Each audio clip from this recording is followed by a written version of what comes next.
Bueno, la gratitud es mía y de Virtudes por habernos invitado, porque también vosotros sois de bendición para nosotros el conocer a este grupo, pues también es un estímulo, ¿no? Ver lo que Dios está haciendo en Sevilla.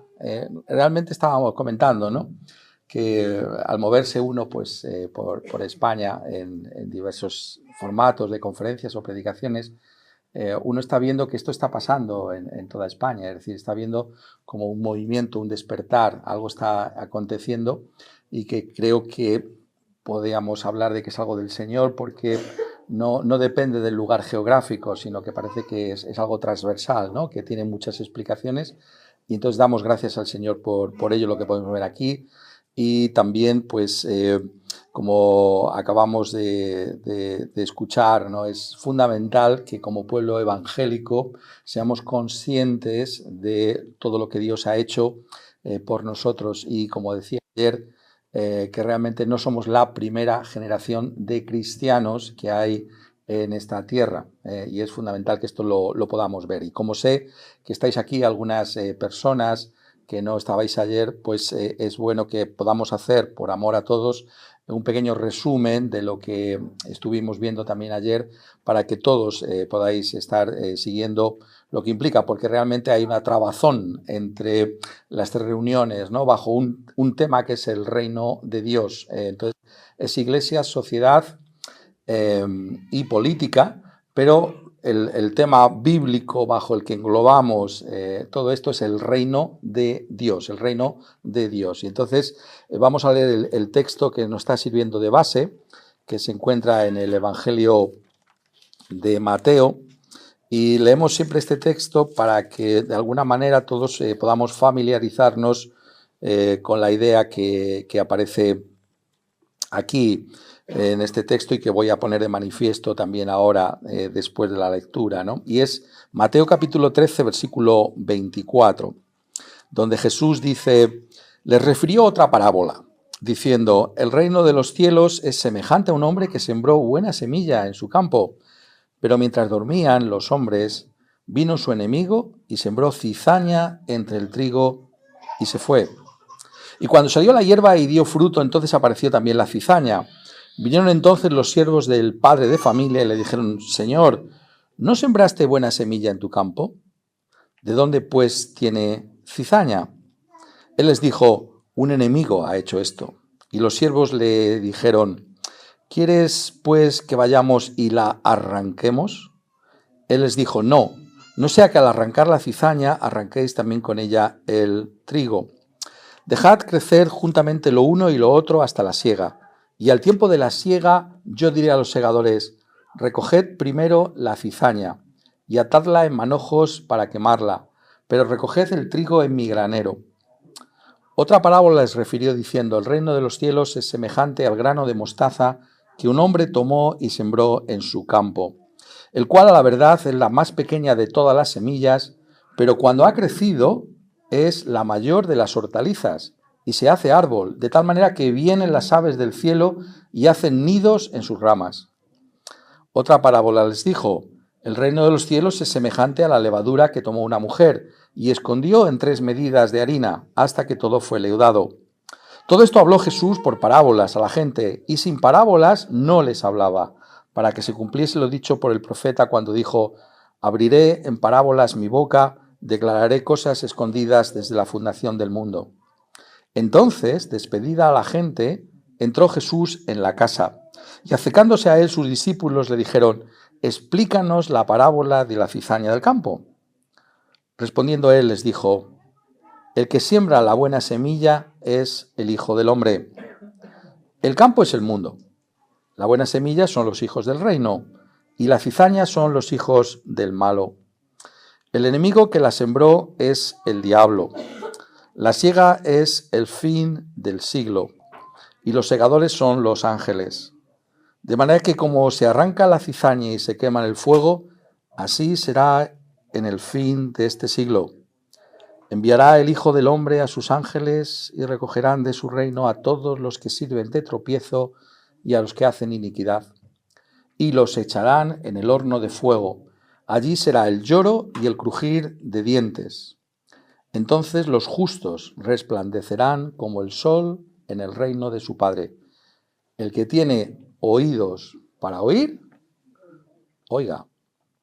Y lo que estamos viendo es que estas parábolas del reino que nos trae Mateo en este capítulo 13 son fundamentales para entender los días en los que estamos viviendo. Es la realidad de que ese reino de Dios ha venido, está viniendo y vendrá finalmente en su consumación final. Entonces, estas parábolas nos están trayendo como una mirada a vista de pájaro de esa realidad de lo que es el reino de Dios, ese reino que ayer estábamos viendo que ha inaugurado nuestro Señor Jesucristo con su presencia, pero un reino que sigue adelante ahora en medio nuestro y un reino que tendrá esa consumación final. Y lo que estábamos viendo ayer fundamentalmente es que al contemplar lo que fue esa inauguración del reino, necesariamente tenemos que reflexionar sobre el hecho de que es un reino que, por la misma característica de lo que implica la palabra en las Escrituras, e incluso desde un punto de vista nosotros también lo podemos entender en el castellano, hay una implicación de un dinamismo, de un poder, de una realidad que se impone, que lleva a cabo la voluntad de Dios. Eso es el reino,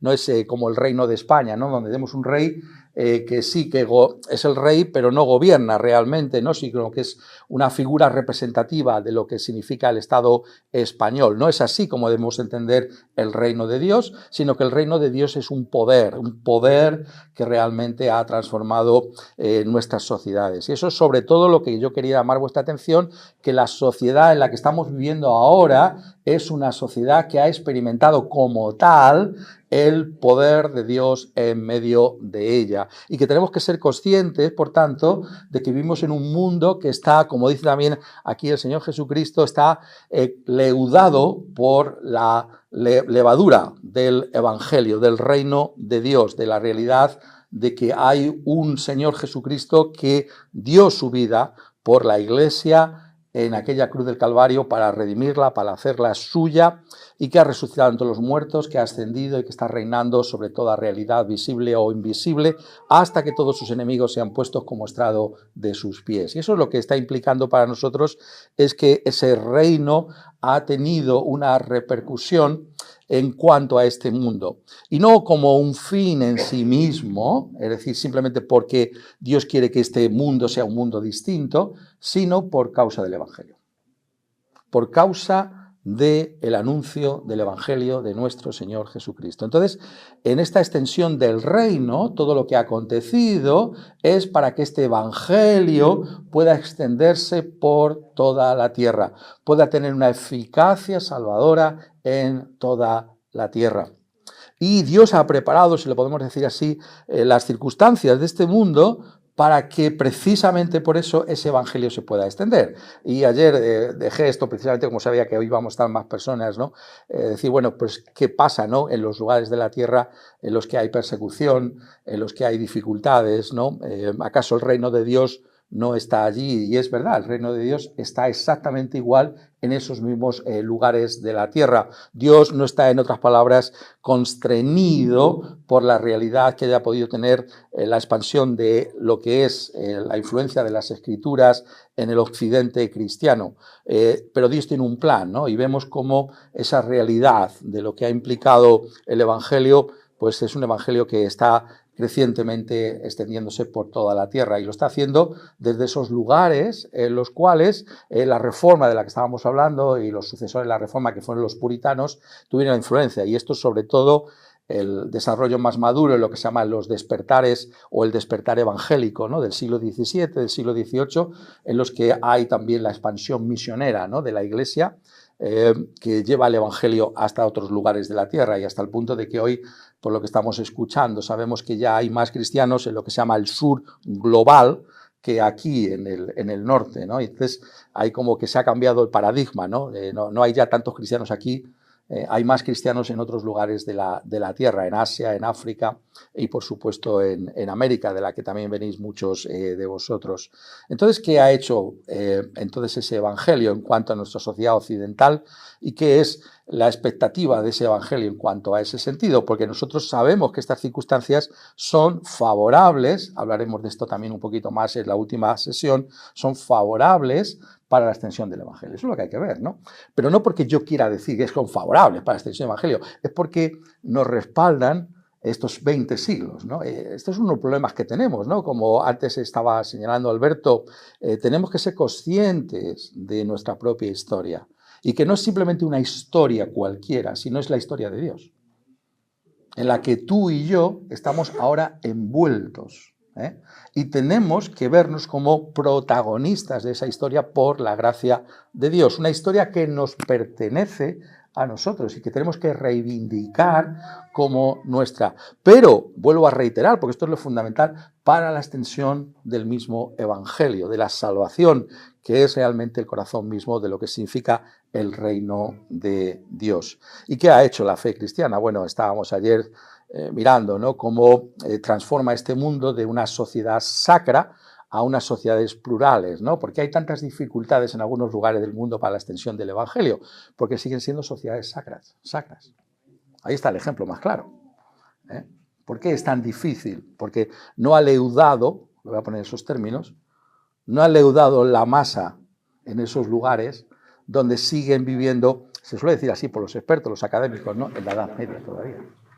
¿Por qué? Porque hay esa unión entre el Estado y la Iglesia. La Iglesia no es que allí tengan iglesia, no, pero es la forma en que se denomina a la realidad de que la religión está unida al Estado, y forman un uno. Y entonces, si tú formas parte de un determinado país de la tierra, necesariamente tienes que tener la religión de ese país de la tierra. Y eso lo rompe el Señor Jesucristo cuando dijo: dad al César lo que es del César y a Dios lo que es de Dios. Hay algo que le corresponde al Estado, que tiene unas responsabilidades, César, pero hay cosas que corresponden a Dios, y esto es fundamental. Y fundamentalmente lo que corresponde a Dios tiene que ver con lo que llamamos la libertad de conciencia. La libertad de conciencia, el apóstol Pablo habla de ello en la epístola a los romanos, no podemos detenernos en ello, ¿no? Pero es ese conocimiento que tenemos con nosotros mismos, que ha sido implantado por Dios en cada uno de nosotros, y que dice Lutero en el siglo XVI que su conciencia está atada a la palabra de Dios, ¿no? Y de aquí, de esa libertad de conciencia, pues vienen todos los demás derechos, ¿no?, que hoy damos por supuestos, como es la libertad de pensamiento, la libertad de expresión, la libertad de prensa, la libertad de cátedra. Todo esto que se asume hoy en día, todo esto tiene un origen en la Reforma Protestante del siglo XVI. Y tenemos que reivindicar estas cosas y conocerlas. O también estábamos viendo el poder democrático.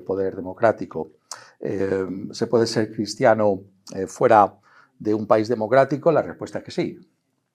Pero el poder democrático es algo que Dios, en su buena providencia, ha querido que aparezca en medio nuestro para que pueda haber ese avance del Evangelio, por lo que significa esa pluralidad en la sociedad, que al final es lo que Dios va a usar para que otros puedan también conocer el Evangelio de nuestro Señor Jesucristo. Entonces tenemos que ver que no es simplemente una cosa, bueno, pues es bueno la política o la perseguimos porque es en sí misma buena. Sí, es en sí misma buena, pero porque Dios ha querido que sea exactamente así para el bien de la propia extensión de su Evangelio. Y esto es básicamente lo que estuvimos viendo ayer con mucho más detalle, sin duda alguna, pero es lo que tenemos que tener delante de nosotros ahora para que podamos ocuparnos en esta segunda sesión de nuestro tema, que no es otro sino el reino que está ahora viniendo. El reino ha venido, ese reino vino, pero es un reino que está viniendo. Es decir, estamos pensando ahora en lo que significa la influencia de ese reino en la sociedad y en la Iglesia. Todo lo que pueda traer esa realidad en estos momentos, ¿no? Entonces vemos que es algo que nos concierne. El reino no solamente es algo que ha tenido una influencia en el pasado y damos gracias a Dios por ello, sino que es algo que tiene que ver contigo, que tiene que ver con nuestra vida actual, aquí y ahora, como creyentes en el Señor Jesucristo, como la Iglesia del Señor Jesucristo. Podríamos decir que esto es la actividad presente del reino, y Jesús, cuando enseña acerca del reino, nos habla también de que tiene esa dimensión, ¿no?, de que va a continuar actuando en medio de la sociedad hasta que Él venga. Como decía ayer, ¿no? Me encanta como lo pone el evangelista Lucas, particularmente en esa parábola de las 10 minas, ¿no? Cuando dice en el versículo 11, oyendo ellos estas cosas, prosiguió Jesús y dijo una parábola, por cuanto estaba cerca de Jerusalén y ellos pensaban que el reino de Dios se manifestaría inmediatamente, la consumación del reino, quiere decir eso. Esperaban, bueno, pues ya se acaba todo, ¿no? Entonces pone esta parábola, ¿no? Que me parece fascinante, no solamente por la explicación de las minas y tal, que muchas veces hacemos eso y está muy bien que lo hagamos, por supuesto, pero por lo que dice en el versículo 13, pero dice el 12, dijo pues un hombre noble se fue a un país lejano para recibir un reino y volver. Y llamando a 10 siervos suyos, les dio 10 minas y les dijo, negociad entre tanto que vengo. Eso somos tú y yo. Estamos aquí para negociar, entre tanto que Cristo viene. Y esto es reino también. Lo que viene es para consumar el reino. La parábola es extraordinaria en ese sentido. No estamos esperando al rey que venga, pero mientras tanto, ¿qué hacemos? Simplemente esperamos pasivamente, no. Negociamos entre tanto que Él viene. Negociamos con el poder del rey, con el poder del reino, con el poder de ese reino venidero, con esa realidad que ya está con nosotros en estos momentos. No la consumación, pero sí la realidad. ¿Conoces tú algo de ese poder en tu vida? La prueba de que hemos conocido ese poder si nos hemos arrepentido y hemos puesto nuestra fe en el Señor Jesucristo como Señor y Salvador. ¿Sabes tú algo de eso? ¿Conoces tú algo de eso? ¿Has experimentado algo de eso? De eso es lo que se trata, ¿no? Entonces, vemos que esto es fundamental para nosotros, ¿no? Y esa eficacia de la que estoy hablando, ¿no? se resalta en estas parábolas del reino de una manera magnífica, ¿no? En lo que podría ser el corazón mismo de las mismas, ¿no? que aparece en los versículos 31 al 33, a los que estoy aludiendo constantemente del capítulo 13 de Mateo, ¿no? Porque dice, otra parábola les recibió diciendo, el reino de los cielos es semejante al grano de mostaza que un hombre tomó y sembró en su campo, el cual, a la verdad, es la más pequeña de todas las semillas, pero cuando ha crecido la mayor de las hortalizas y se hace árbol, de tal manera que vienen las aves del cielo y hacen nidos en sus ramas. Aquí hay un árbol, que es lo que veíamos ayer, un mundo en el que están viniendo las aves a hacer sus nidos en sus ramas. Esto es lo que estamos diciendo. Hay algo aquí que Dios trae y la gente está viniendo a ello. O la de la levadura. Otra parábola les dijo, el reino de los cielos es semejante a la levadura que tomó una mujer y escondió en 3 medidas de harina hasta que todo fue leudado. Bueno, esto implica que va a haber un crecimiento, ¿no es verdad? Que va a haber un impacto de la fe cristiana en este mundo. El cristiano, a la luz de parábolas como estas y a la luz de otros textos de las Escrituras, debe tener una actitud de expectativa con respecto a la obra de Dios. Dios puede despertar, Dios puede avivar, puede hacer cosas que no podemos imaginar. Tenemos esa perspectiva en nuestra mente. O simplemente pensamos, ¿no?, que las cosas van a ir cada vez peor. Entonces, muchas veces esto es lo que se ve, ¿no?, entre nosotros. Esto no puede solucionar, esto va más fatal, esto va a acabar enseguida y cada vez peor y ya se va a acabar todo esto. Pero eso no es la expectativa que da la Escritura. La expectativa que da la Escritura es de un mundo leudado por los poderes del reino. Y esto tenemos que mirarlo a la luz del día de mañana. Estaba diciendo a alguno de vosotros que si me presionaran, bueno, ¿cuál es la charla más importante de las 3? Si me presionaran mucho, las 3 diría son importantes, pero la de mañana es crucial. Lo dejo así, porque hay algo que decir a la luz de lo que vamos a ver hoy. Pero es importante que hoy veamos el reino está viniendo con poder. Entonces, ¿qué podemos hacer hoy, no? ¿Qué significa que el reino está viniendo hoy, no? Entonces, esto es entender que hay una misión que tiene la Iglesia en la sociedad. ¿Qué tipo de misión? ¿Cómo concebimos esa misión? Creo que uno de los paradigmas, es decir, una manera de ponerlo, que a mí me parece que es extraordinaria, es la que tuvo Abraham Kuyper, ¿no? Que fue un creyente en los Países Bajos, ahora hay que decir los Países Bajos, que llegó a ser primer ministro, fue pastor, fue profesor, fue periodista, pero también fue primer ministro de los Países Bajos, ¿no? Abraham Kuyper. Entonces él trae una distinción que me parece que os va a ayudar, nos va a ayudar a todos para entender lo que es nuestra misión hoy, ¿no? El reino está viniendo. Tenemos que ver la Iglesia como institución y como organismo. Es decir, cuando pienses en la Iglesia cristiana, tienes que pensar en dos cosas. Que por un lado la Iglesia es una institución, ahora explico lo que es eso, pero por otro lado la Iglesia es también un organismo, ahora explico también lo que es esto. Y ambas cosas hay que mantenerlas en tensión. Es decir, la Iglesia se puede ver desde dos puntos de vista y es así como el reino está viniendo, como la Iglesia lo está trayendo con el poder del Evangelio. ¿Qué es esto entonces del reino como organismo? El reino como organismo, perdón, el reino como institución en primer lugar. ¿Qué es esto del reino como institución en primer lugar? Pues tiene que ver con la esencia misma de lo que Jesús dejó a su iglesia para realizar, ¿no? Como aparece también en las grandes comisiones que Jesús deja a los discípulos, que aparecen en los evangelios, ¿no? Vamos a leer la de Lucas, en este caso, Lucas capítulo 24 y versículo 47, sobre la base de que el Cristo padeció y resucitó entre los muertos, dice: y que se predicase en su nombre el arrepentimiento y el perdón de pecados en todas las naciones, comenzando desde Jerusalén. ¿Cuál es la misión de la Iglesia? La misión de la Iglesia es anunciar que sobre la base de la obra de Jesús hay arrepentimiento y perdón de pecados. Hay un llamamiento para el arrepentimiento y también para recibir el perdón de pecados, que el arrepentimiento, usando las palabras de John Stott, sería la demanda del Evangelio. ¿Qué demanda el Evangelio? El Evangelio demanda. ¿Qué demanda? Que te arrepientas de tus pecados. ¿Has visto tus pecados? ¿Te das cuenta de que estás perdido? Arrepiéntete de tus pecados.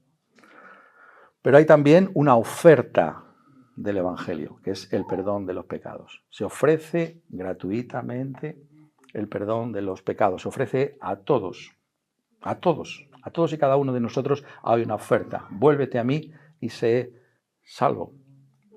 Cree en el Señor Jesucristo y serás salvo. Esa es la misión de la Iglesia como organismo. Es la vida de la Iglesia. Los creyentes, ¿no? Usando las palabras de Kuyper, ¿no? La vida comunal de los creyentes, su profesión de fe, que se manifiesta en toda clase de dones y talentos que usamos en la obra del Señor. Esto es importante. Esta es la gran misión de la Iglesia. Pero, como os decía hace un momento, la Iglesia tiene que ser también vista como organismo. Tiene que ser también vista como organismo.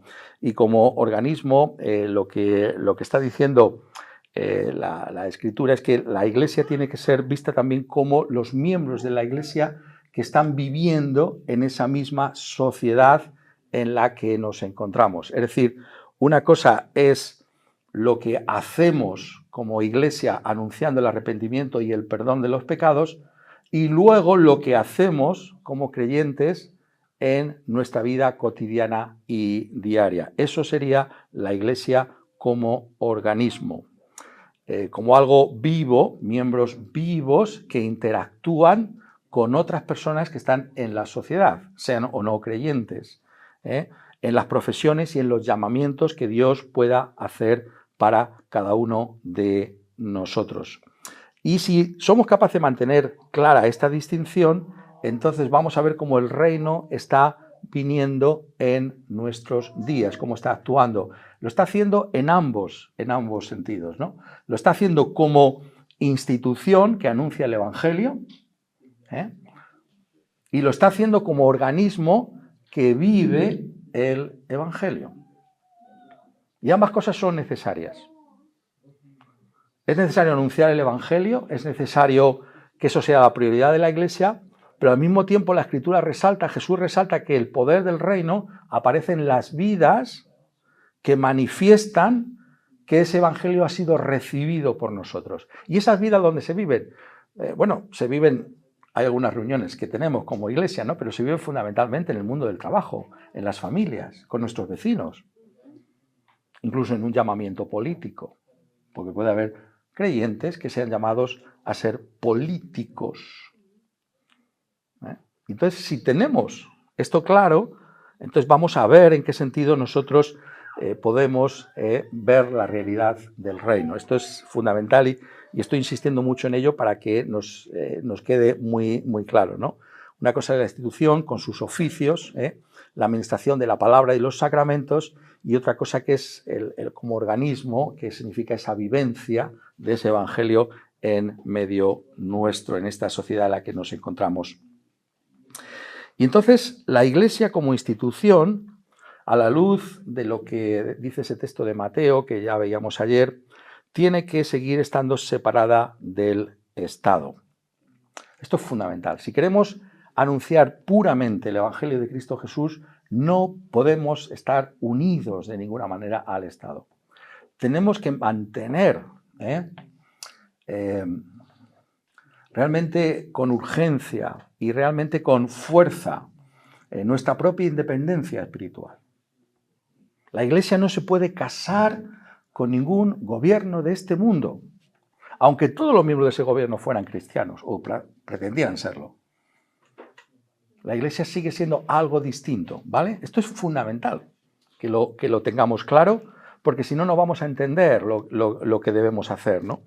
Porque lo que la historia enseña también, ¿no?, es que no solamente hay un crecimiento, ¿no?, un progreso, ¿no?, del Evangelio, sino que también puede haber un regreso del Evangelio, en el sentido de que se puede deteriorar la situación, y la historia de la Iglesia enseña que eso está aconteciendo y ha acontecido cuando la Iglesia se ha olvidado de esa distinción entre lo que significa ser la institución y lo que significa ser el organismo. Cuando ha querido acrecentar su poder aliándose con un Estado. Porque ese Estado tienta constantemente a la Iglesia a decir, no, si yo voy a favorecer tus intereses, vente conmigo, dame tu apoyo. Entonces, esto es muy importante. Como institución está separada del Estado, pero como organismo, la Iglesia igualmente está invitada a participar en todas las esferas de la vida, incluido el Estado. Es decir, podemos formar parte, ¿no? En la historia de la Iglesia ha habido gente que dice, bueno, pues no se puede ser soldado, ¿no? Es una gran controversia en la Iglesia primitiva, no podemos ser soldados del Imperio Romano, pero eso no está en la Escritura, se puede ser un soldado, ¿no?, del Imperio Romano, se puede ser un funcionario en un Estado, ¿no? Se puede participar en todas las tareas que hay en este mundo como cristianos, pero es como cristianos que estamos en esa relación dentro de lo que es la sociedad. La Iglesia, como organismo, está dentro, pero como institución es algo distinto a ello. Y por tanto, la Iglesia tiene que darse cuenta que el Estado no puede controlarla ni confesionalizarla. No puede asumir la realidad de lo que puede traer la Iglesia en su mensaje, ¿no? Aquí en España eso ha adoptado en nuestra historia, ¿no?, y también en Hispanoamérica, lo que se ha conocido como el nacionalcatolicismo. El nacionalcatolicismo. Es algo que quizá a los más jóvenes no suena en absoluto, pero que esa es la herencia nuestra. Es decir, aquí en España hay, y todavía sigue habiendo restos de ello, en reliquias de ello, ¿no? En las fiestas, por ejemplo, patronales, ¿no?, que están dedicadas ¿a quién? Pues a objetos de culto católico romanos, vírgenes y santos. Es una reliquia del nacionalcatolicismo, porque si vemos una sociedad que ya no tiene esa unión con la Iglesia del Estado, que haya fiestas, a mí no me parece mal, pero que no estén dedicados a ningún santo patrón o patrona. Eso es lo que estamos diciendo. Entonces, una reliquia del nacionalcatolicismo que ha reinado aquí en España y también en Hispanoamérica, y que ahora nosotros tenemos que ser capaces de traer a la luz lo que estamos diciendo. Bueno, esto no puede ser así. No puede haber esa identificación de ningún Estado con ninguna religión. Cristo Jesús ha enseñado que eso no puede ser así. Esto es lo que afirma el mismo evangelio, ¿no? Y entonces, si veis, la Iglesia, por un lado como institución, pero por otro lado como organismo, puede llevar a cabo aquello que Abraham Kuyper, ¿no?, una frase muy famosa suya, dijo: no hay un centímetro cuadrado en todo el dominio de la existencia humana sobre el que Cristo, quien es soberano sobre todo, no proclame: esto es mío, esto es mío. Podemos tener una influencia en todas las áreas, pero teniendo en cuenta esa diferenciación de funciones. Y la fe cristiana lo lleva a cabo actuando de una manera, precisamente por los poderes del reino, de una manera dinámica en esa sociedad, precisamente porque Dios reina. Cristo está reinando y sus poderes están a nuestra disposición. Hay una eficacia del Espíritu Santo para que anunciemos ese evangelio y al anunciarlo las personas sean convertidas, pero que también cuando estás en tu trabajo y te comportas de una manera tan integral que la gente dice: oye, ¿por qué tú trabajas como lo haces? ¿Por qué llevas tu negocio con esa integridad? Yo no veo eso a mi alrededor. Entonces tú puedes decir: porque procuro vivir de acuerdo a lo que enseña el Evangelio de Cristo. Hay algo distintivo en la forma en que yo vivo, en la forma en que yo trabajo, en la forma en que me comporto con mis vecinos y mis familiares, que muestra el poder del reino de Dios en mi vida.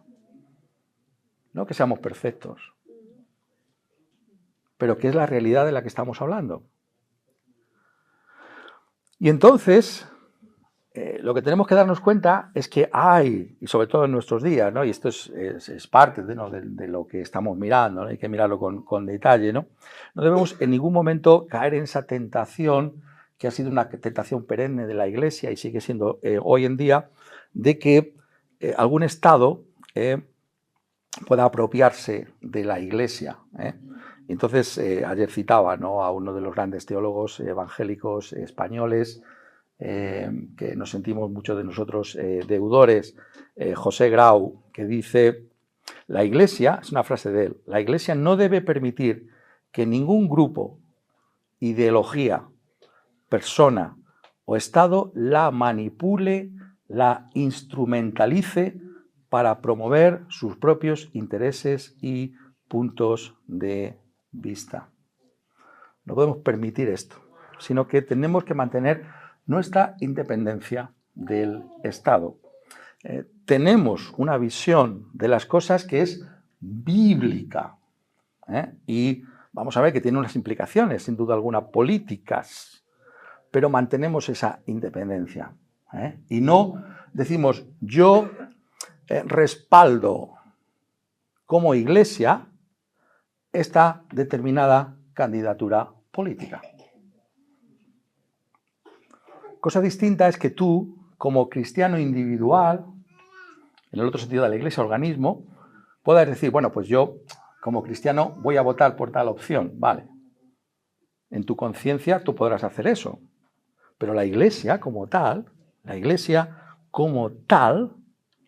no valida a ningún candidato político. Porque es algo que es el reino de Dios, está por encima. Damos al César lo que haya que darle. Y nos alegra si el César dicta leyes que estén bien para nosotros. Pero no somos del César, somos de Dios. Y siempre hay algo distinto y distintivo ahí. ¿Por qué es fundamental entender esta distinción y separación de funciones? Por causa del Evangelio, por causa del amor al Evangelio. Por eso la prioridad no puede ser sino la predicación del Evangelio del reino de Dios. Entonces ahora voy a citaros una frase amplia de Lloyd Jones, ¿no?, para de alguna manera recabar su propia autoridad. Ayer también hablaba de Lloyd Jones. Si veis por ahí algún libro de Lloyd Jones, no dejéis de comprarlo, porque es lo mejor que se puede leer, ¿no?, a este lado, ¿no?, del charco, podríamos decir, ¿no? Es extraordinario. Martyn Lloyd-Jones. Una frase suya. Él va a citar algo de que su época se daba. En Hispanoamérica creo que todavía usan ese término. Lo vais a identificar enseguida porque lo va a citar él. Pero podéis sustituir esa palabra por la que vosotros queráis en vuestro contexto, porque lo vais a hacer inmediatamente. Lloyd Jones. Como cristianos, somos ciudadanos de un país y nos corresponde desempeñar nuestro papel como ciudadanos, actuando así indirectamente como sal en innumerables aspectos. Pero eso es muy diferente de lo que hace la Iglesia. Alguien podría preguntar, ¿por qué haces esta distinción? Permíteme responder a esa pregunta. La tarea principal de la Iglesia es evangelizar y predicar el Evangelio. Míralo así. Si la Iglesia cristiana hoy dedica la mayor parte de su tiempo a denunciar el comunismo, me parece que el principal resultado será que los comunistas probablemente no escucharán la predicación del Evangelio. Si la Iglesia siempre denuncia un sector específico de la sociedad, le está cerrando la puerta a la evangelización. Si adoptamos la perspectiva del Nuevo Testamento sobre estos asuntos, debemos creer que el comunista tiene un alma que salvar, igual que todos los demás. Mi deber como predicador del Evangelio y representante de la Iglesia es evangelizar a toda clase de hombres y mujeres. En el momento en que la Iglesia empieza a intervenir en estos asuntos políticos, sociales, económicos, se está obstaculizando a sí misma en la tarea evangelizadora que Dios le ha encomendado. Ya no puede decir que no conoce a nadie según la carne y por tanto está pecando. Que cada individuo desempeñe su papel como ciudadano y pertenezca al partido político que elija. Eso es algo que cada individuo debe decidir. La Iglesia como Iglesia no se preocupa por estas cosas. Nuestra tarea es predicar el Evangelio y llevar este mensaje de salvación a todos. Y gracias a Dios, los comunistas pueden convertirse y salvarse. La Iglesia debe preocuparse por el pecado en todas sus manifestaciones. Y el pecado puede ser tan terrible en un capitalista como en un comunista.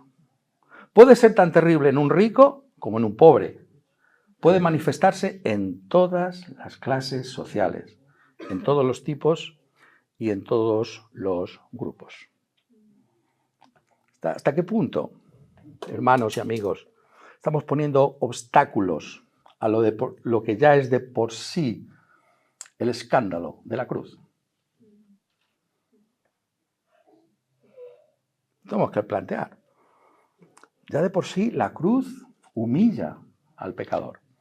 Pero si encima decimos, no, pero es que además tienes que adoptar una determinada agenda política para que te consideremos evangélico, entonces estamos realmente levantando unas barreras que el Evangelio no trae. Tenemos que de tal manera predicar que cualquiera, como dice Lloyd Jones, cualquiera puede decir, aquí me están diciendo algo que no tiene que ver con otra realidad, sino con mi propia salvación. Con la realidad de que hay algo más. Como dice Roger Williams también, ¿no? El fin del poder espiritual es el bien espiritual y el fin del poder civil o estatal es el bien temporal. ¿De qué nos vale que haya gente, ¿no? que tenga una determinada agenda política, aunque a nosotros nos parezca genial para nosotros, si sus almas se pierden? ¿De qué vale eso? Hay algo que está por encima de este mundo y es la salvación de las personas. Tu salvación, si no eres creyente. ¿Dónde estás? ¿Eres creyente o no eres? Claro que es importante emplearnos en este mundo. Esa distinción trae de Kuyper, ¿no? Pero hay algo fundamental y es ¿qué va a pasar con tu alma? ¿Serás o no salvo? Entonces tenemos que ver esa realidad entre nosotros, ¿no? Cómo miramos, ¿no? Y esto dice Lloyd Jones, pero Lloyd Jones con el mismo énfasis también lo encontramos en sus escritos. Sobre todo yo recomiendo el Sermón del Monte, ¿no? Que sería lo primero que habría que leer del Martin Lloyd Jones, su comentario al Sermón del Monte, son mensajes que él predicó. Lo que tenemos que ver es que si tú eres verdadero creyente, eso se tiene que manifestar en tu propia vida. Tiene que haber realmente algo que manifieste que eres creyente, ¿no? Y en ese sentido, pues hay un versículo que es fascinante, ¿no? Que vamos a mirar ahora, que es Primera de Pedro, capítulo 2, 14 y 15, donde se nos está hablando en Primera de Pedro, capítulo 2, versículos 14 y 15, y a los gobernantes como por él enviados para castigo de los malhechores y alabanza de los que hacen bien, porque esta es la voluntad de Dios, que haciendo bien hagáis callar la ignorancia de los hombres insensatos, ¿no? Y entonces quiero llamar vuestra atención sobre, aquí en estos versículos aparece la palabra hacer bien y la alabanza de los que hacen bien, ¿no? Y entonces os voy a poner una imagen, ¿no? Muy interesante. Esto está tomado de nuestra propia cultura española, ¿no? Son monumentos que erigían los romanos. Esta está tomada concretamente de Granada, ¿no? De aquí al lado nuestro, de Andalucía, ¿no? Y entonces aquí este tipo de monumentos que se levantaban a favor de lo que se llaman los benefactores, ¿no? Que es lo que aquí Pedro se está refiriendo, personas que hacían bien a la comunidad, ¿no? Personas que se comportaban bien con la gente de su propia comunidad. Y entonces había como un reconocimiento por parte de la sociedad de ese bien que estaban haciendo. Quizás en un momento de hambruna pues habían dado los alimentos a un precio más bajo, quizás habían llevado una conducción de aguas a ese sitio que no lo había. Podía haber muchas obras buenas que se habían realizado. Entonces Pedro está tomando esa imagen visual de ese monumento que se podía ver por todo el Imperio Romano, y está diciendo, esto es lo que tenéis que ser en la sociedad, que podamos ser alabanza por hacer el bien. Lo pongo de una manera provocativa. ¿Por qué se te conoce? ¿Por aquello contra lo que estás? ¿Por las cosas buenas que haces? ¿Se te conoce porque tienes fe, amor y esperanza? ¿O porque estás todo el día enfadado, ¿no? Con las cosas que están pasando a tu alrededor? Eso es fundamental. Pedro, en una sociedad como la que estás escribiendo, a los que están expatriados en el Ponto, estas epístolas de Pedro a mí me encantan, ¿no? Porque está escribiendo a cristianos como nosotros, bajo la presión de un mundo que no conoce al Señor. Dice, lo fundamental es que en vuestra vida se levanten este tipo de monumentos. Y que la gente pueda levantar esos monumentos. No vosotros que decís, qué bueno que soy, no. Que alguien levante un monumento. Esto es por ello, ¿no? Porque en esas, si lo puedes volver a poner, ¿no? Por favor, la letra de abajo, ¿no? El pec, es muy curioso eso, ¿no?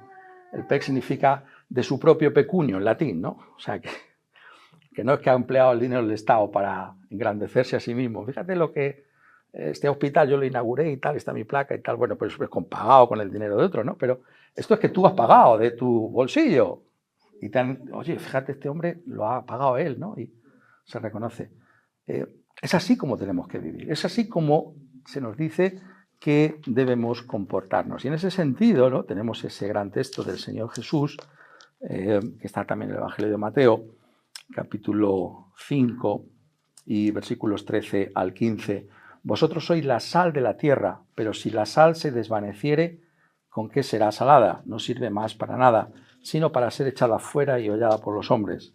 Vosotros sois la luz del mundo. Una ciudad asentada sobre un monte no se puede esconder, ni se enciende una luz y se pone debajo de un almud, sino sobre el candelero y alumbra a todos los que están en casa. Así alumbre vuestra luz delante de los hombres, para que vean vuestras buenas obras y glorifiquen a vuestro Padre que está en los cielos. La gloria es para Él. Y eso es lo que hay que buscar. Eso es donde tenemos que centrarnos, en hacer buenas obras. Eso significa vivir la Iglesia como organismo. Esto es lo que tenemos que procurar. Anunciamos el Evangelio, pero también adornamos, como dice el apóstol Pablo escribiendo a Tito, el Evangelio, ¿no? Me encanta, ¿no?, esa expresión de Tito, me parece que es una de las más fantásticas del apóstol Pablo. Porque tú y yo podemos adornar el Evangelio. Esto puede ser sorprendente, ¿no? ¿Cómo voy a adornar una cosa como el Evangelio? ¿No? Pues puede adornar, eso dice Pablo. Puedes llevar una vida tal que recomiendes el Evangelio. No porque tú estás diciendo, esto es así, sino porque tu vida acompaña. Y en un mundo tan polarizado y tan negativo como el nuestro, es aquello que ha producido el Espíritu Santo, el fruto del Espíritu Santo, lo que es el testimonio a aquellos que están fuera de la Iglesia. No estamos para antagonizar todavía más a la gente de lo que está, sino para ganarla para el Evangelio, para que puedan entrar a nuestras iglesias. Entran en nuestras iglesias personas de todo tipo, o solo un determinado tipo de la sociedad escucha lo que estamos diciendo. Tendríamos que hablar y vivir de tal manera que cualquier persona pueda estar con nosotros, ¿no? Y no puede decir, bueno, pues este es un sitio que es de una determinada tendencia, ¿no? Entonces, ¿cómo actuamos hoy, ¿no? ¿Cómo actuamos hoy, ¿no? Seguimos aterrizando todavía más, ¿no? ¿Cómo actuamos hoy? Bueno, a la luz de lo que estamos diciendo, a la luz de todo lo que es el Evangelio, a la luz de la realidad misma de lo que enseñó Jesús, el único camino que existe para la Iglesia cristiana es la persuasión y no la coacción. La persuasión y no la coacción. No se puede forzar a nadie a llevar una moral cristiana. ¿Por qué? Porque no tiene el poder del reino para hacerlo. Solamente una persona que conozca al Señor podrá cambiar su estilo de vida. Si no podemos simplemente decir, ¿no? Es que tú tienes que hacer esto porque yo lo mando. Bueno, eso es lo que aquí hemos visto siempre en la historia, ¿no? No, tenemos que persuadir a las personas. Y esto no es simplemente algo que podamos nosotros pensar que está bien a la luz de lo que estamos viendo, sino que es lo que dice el apóstol Pablo en 2 Timoteo 2, 24-25. Sabéis que las epístolas pastorales son fundamentales porque son epístolas, sobre todo queda muy claro en la segunda de Timoteo, ¿no? Que es una epístola, si lo puedo decir así, postapostólica, ¿no? En el sentido de que Pablo escribe no solamente a Timoteo, sino a todos aquellos que van a venir después de Timoteo. Cuando dice vamos a leer ese texto, pero antes os digo, Timoteo 2:2, lo que has oído de mí ante muchos testigos, esto encarga a hombres fieles que sean idóneos para enseñar también a otros. Ahí hay por lo menos 4 generaciones. Pablo, Timoteo a otros y otros a otros, es decir, a nosotros ahora.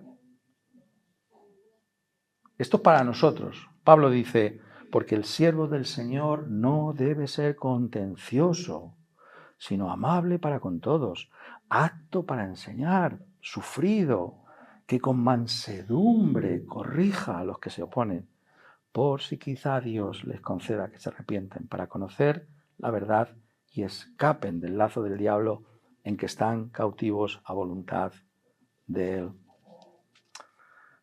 El Evangelio es el que tiene que cambiar a las personas. Nosotros no podemos hacerlo. Dice el texto muy claramente que Dios es el que da el arrepentimiento para conocer la verdad y que la manera en que lo hace es por el anuncio manso y humilde del mensaje de Cristo Jesús. Os imploramos en el nombre de Dios que os reconciliéis con Él. Eso es el Evangelio. Aprended de mí que soy manso y humilde de corazón, que daréis descanso para vuestras almas. Ese es el Evangelio. Eso es lo que llevamos. Y en medio de esto obra el Espíritu Santo.